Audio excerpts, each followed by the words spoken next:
हाय, आपके साथ मैं हूँ Surabhi Sharma. India TV YouTube channel subscribe करिए, बेल आइकन दबाएं।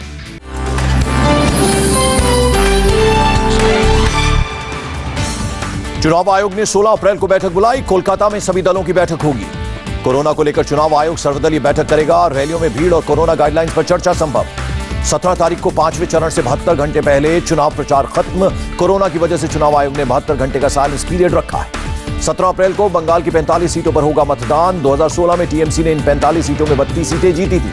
आसनसोल में बीजेपी वर्कर्स को जेपी नड्डा ने दिया जीत का मंत्र। बंगाल चुनाव में उत्साह के साथ काम करने के लिए शुक्रिया अदा किया।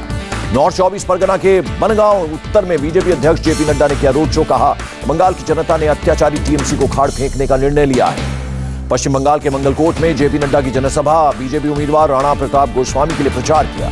नड्डा ने ममता को फिर दलित विरोधी बतलाया। कहा, दलितों पर टीएमसी नेताओं की बदजुबानी के खिलाफ दीदी ने आज तक एक शब्द नहीं कहा। नड्डा ने मंगलकोट से बीजेपी के जीतने का किया दावा। कहा, दीदी की बौखलाहट बताती है कि दीदी के हाथ से चुनाव निकल गया है। अंबेडकर जयंती पर नड्डा ने संविधान निर्माता को किया याद। कहा, बाबा साहब चाहते थे पाकिस्तान के दलितों को भारत में बसाया जाए, टीएमसी सरकार करती रही है विरोध। अंबेडकर के बहाने नड्डा ने ममता से किया सवाल। सीतलकुची में राजवंशी समाज के बेटे की मौत पर क्यों है चुप दीदी। नड्डा ने कहा, ममता को कल धरने के दौरान करना चाहिए था आत्मचिंतन। दलितों के लिए एक शब्द भी नहीं बोलना दलित विरोधी होने का सबूत है। बंगाल में आयुष्मान भारत योजना लागू नहीं होने के लिए नड्डा ने ममता बनर्जी को दोषी ठहराया।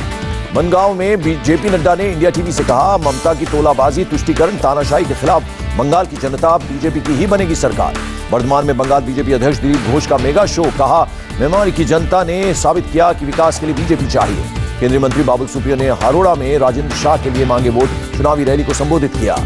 बंगाल के जलपाईगुड़ी में शाहनवाज हुसैन ने की जनसभा। बीजेपी उम्मीदवार शौजित सिंघा के समर्थन में चुनाव प्रचार किया। बीजेपी उम्मीदवार असीम सरकार ने किया मथुआ समुदाय के बीजेपी के साथ होने का दावा। कहा, मथुआ समाज के 100% लोग कमल के साथ। बंगाल में बीजेपी के 200 प्लस सीट जीतने के बयान पर बोली ममता बनर्जी, 294 में से 70 सीट भी नहीं जीतेगी बीजेपी। ममता बनर्जी ने बीजेपी पर लगाया आरोप। कहा, बंगाल में बाहरी को बुलाकर चुनाव प्रचार कराया जा रहा है, जिसकी वजह से प्रदेश में कोरोना के मामले बढ़े। ममता बनर्जी ने एक कार्यकर्ता को अपने पैर छूने से रोका। जलपाईगुड़ी में ममता की थी रैली। कुछ बिहार के माथाभंगा पहुंची ममता बनर्जी। चौथे चरण के मतदान के दौरान सीआईएसएफ की फायरिंग में मारे गए लोगों के परिवारों से मिली। पीड़ित परिवारों से ममता का वादा, फायरिंग करने वाले दोषियों को ढूंढकर दिलाएंगे सजा। पीड़ित परिवारों से मुलाकात के दौरान एक छोटी बच्ची को गोद में लिए दिखी ममता बनर्जी। फोटो ट्वीट कर लिखा, तुम्हारे दर्द को बंगाल की बेटी से बेहतर कोई नहीं समझ सकता।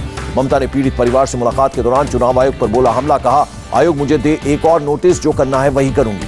ममता बनर्जी का ऐलान, कुछ बिहार हिंसा में मारे गए सभी 5 लोगों की याद में शहीद वेदी बनाई जाएगी। ममता ने आनंद बर्मन के परिवार को भी इंसाफ दिलाने का किया वादा। सीतलकुची में पोलिंग बूथ के बाहर मारी गई थी गोली। दिल्ली में चुनाव आयोग से मिला टीएमसी डेलीगेशन। पीएम मोदी और अमित शाह की शिकायत की। टीएमसी सांसद कल्याण बनर्जी ने कहा, पीएम मोदी और अमित शाह जाति और धर्म के नाम पर बंगाल को बांट रहे हैं। शिवसेना ने चुनाव आयोग पर ममता के खिलाफ पक्षपात का लगाया आरोप। सामना में कहा, चुनाव आयोग को सिर्फ बीजेपी की नहीं सबकी सुननी चाहिए।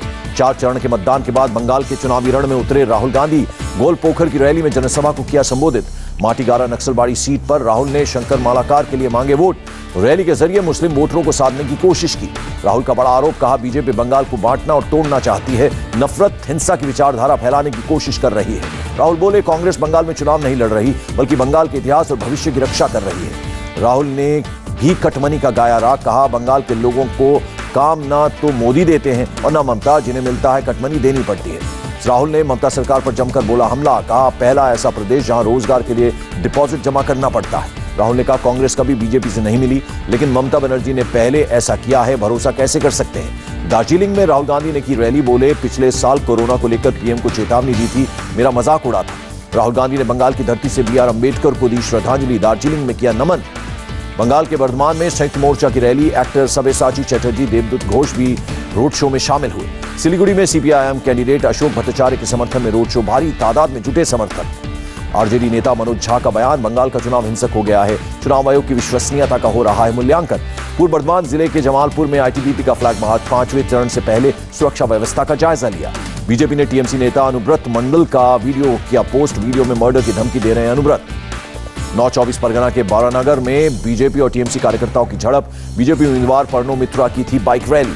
बीजेपी कार्यकर्ता को जमीन पर गिराकर लात मुक्के से मारते दिखे टीएमसी कार्यकर्ता। बीजेपी कार्यकर्ता के कपड़े भी फाड़े। बीजेपी कार्यकर्ता को ईंट से मारती दिखी एक महिला। कार्यकर्ता के आगे बढ़ने के बाद टीएमसी की महिला ने पीछे से भी वार किया।